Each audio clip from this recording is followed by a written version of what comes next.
നമസ്കാരം. സ്ട്രൈക്ക് ടോക്കറാണ്. പിണറായി വിജയനെ ഒരിക്കൽ കൂടി CPM മുഖ്യമന്ത്രി സ്ഥാനാർത്ഥിയായി അവതരിപ്പിച്ചു തുടങ്ങി. CPM സംസ്ഥാന ഘടകത്തിന്റെ സമൂഹമാധ്യമ പേജുകളിൽ പിണറായിയുടെ ചിത്രവുമായി LDF 3.0 പ്രത്യക്ഷപ്പെട്ടു.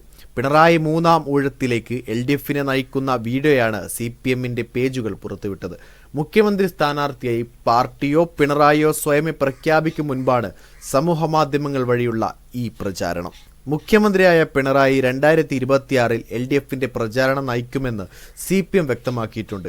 എന്നാൽ മത്സരിക്കാതെയും പ്രചാരണം നയിക്കാമല്ലോ എന്ന പ്രതികരണത്തിലൂടെ അദ്ദേഹം മത്സരരംഗത്ത് ഉണ്ടാവുമോ എന്നതിൽ സസ്പെൻസ് നിലനിർത്തുകയാണ് ഏതാനും ആഴ്ചകൾക്ക് മുൻപ് CPM സംസ്ഥാന സെക്രട്ടറി MV ഗോവിന്ദൻ ചെയ്തത്. ഉചിതമായ സമയത്ത് പാർട്ടി തീരുമാനിക്കുമെന്നാണ് ഇതേക്കുറിച്ച് പിണറായി ഇതുവരെ നൽകിയ ഏക പ്രതികരണം.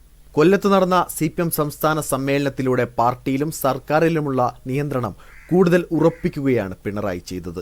കുടുംബങ്ങൾക്കെതിരെ ഉയർന്ന ആരോപണങ്ങളിൽ പൂർണ്ണ പിന്തുണ നൽകി അദ്ദേഹത്തോടുള്ള കൂറ് പാർട്ടിയുടെ കേന്ദ്ര സംസ്ഥാന നേതൃത്വങ്ങൾ വ്യക്തമാക്കുകയും ചെയ്തു.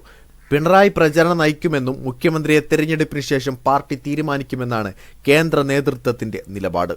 തുടർഭരണം ലക്ഷ്യമിട്ടുള്ള സർക്കാരിന്റെയും പാർട്ടിയുടെയും ഒരുക്കങ്ങൾക്കെല്ലാം നേതൃത്വം നൽകുന്നത് ഇപ്പോൾ മുഖ്യമന്ത്രി തന്നെയാണ്.